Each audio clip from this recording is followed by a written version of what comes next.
साथियों, मैं एडवोकेट शिवम पांडे, अयोध्या धाम, आप सभी को सादर नमस्कार।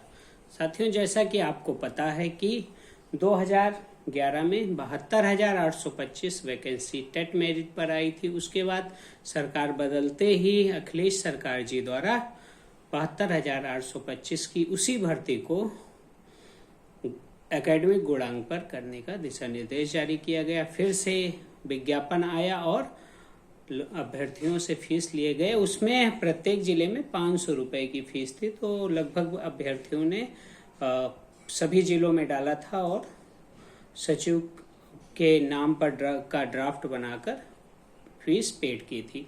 और फिर न्यायालय में मामला चला था कि कौन सी वैकेंसी पर भर्ती होगी। तो माननीय सर्वोच्च न्यायालय द्वारा 2015 में टेट मेरिट पर वह वैकेंसी फाइनल कराई गई, जिसमें 839 लोगों को याची लाभ मिला, जिसमें 1100 लोगों को याची लाभ मिला था। 839 लोग पात्र पाए गए और उनके वेरिफिकेशन में कोई कमी नहीं थी, उन्हें तुरंत नौकरी दे दी गई और 65,000 लोगों को टेट मेरिट पर नौकरी दी गई। अंतिम फैसले में चूंकि कोर्ट ने भी माना था कि गुणांक पर जो भर्ती आई थी वह लगभग सही थी, लेकिन हमारे द्वारा टेट मेरिट पर चूंकि वैकेंसी पूरी करा दी गई है, इसलिए अब इस पर कुछ नहीं हो सकता है। कुछ लोगों के द्वारा सुप्रीम कोर्ट में क्यूरेटिव बेंच तक 72,825 की नई भर्ती के लिए लड़ा गया और सब जगह पे खारिज हुए। फिर वे हाई कोर्ट में आकर नया प्रयास कर रहे हैं। सिंगल बेंच में उनकी रिट चल रही है, लेकिन उस पर क्या निर्णय आएगा यह भविष्य के गर्त में हो सकता है वह भी खारिज हो। इसमें कोई संदेह नहीं है कि खारिज होने की स्थिति उसकी ज्यादा बनी हुई है। इसी बीच 1100 में जो पात्र पाए गए थे उनमें से लगभग लोग चयनित हैं, लेकिन जो अपात्र पाए गए थे उसमें 2 लड़के मुकुल रोहतगी जी के चैम्बर से, जिन्होंने मुझसे सलाह ली और मैंने उस विशेष रिट को वो किया था, तो उस पर नोटिस हुई थी। उसके बाद सरकार द्वारा नोटिस पर वो मांगा गया है। 31 अगस्त को उस पर सुनवाई होना शेष है और 24 फरवरी पर जो अंतरिम आदेश याचियों का कंसीडर आदेश हुआ था उसकी भी अनेक आइए उसमें सम्मिलित हो गई हैं। 31 जुलाई को उस पर डेट लगी हुई है और हम लोग देखते हैं 31 जुलाई को साथियों क्या हो सकता है।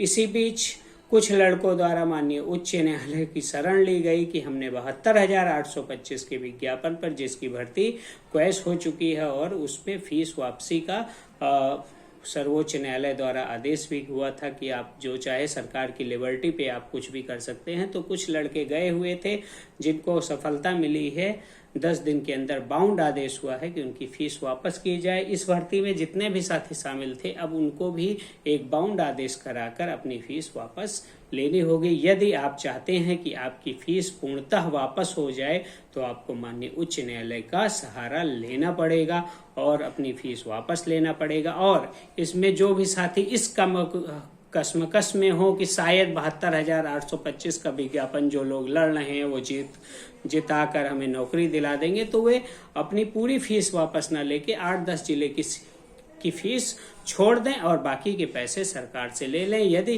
कुछ भी फैसला आता है रिट का, वैसे मेरे हिसाब से उस रिट में कोई फैसला आने की संभावना नहीं है। यदि कुछ भी फैसला उसमें आता है तो आप 8 या 10 जिले में जो डाले आपका फीस वापस नहीं हुए रहेगी उसमें आप पात्र रहेंगे। तो कोई भी अभ्यर्थी या न समझे कि हम फीस वापस ले लेंगे तो हम अपात्र हो जाएंगे, भविष्य में भर्ती खुलेगी। चूंकि सेम विज्ञापन पर सेम पदों पर 2 सेम विज्ञापन 72,825 के पद पर 2 सेम विज्ञापन आए। एक विज्ञापन पर भर्ती माननीय सर्वोच्च न्यायालय पूरी करा चुकी है, तो दूसरे विज्ञापन का क्वैश होना ही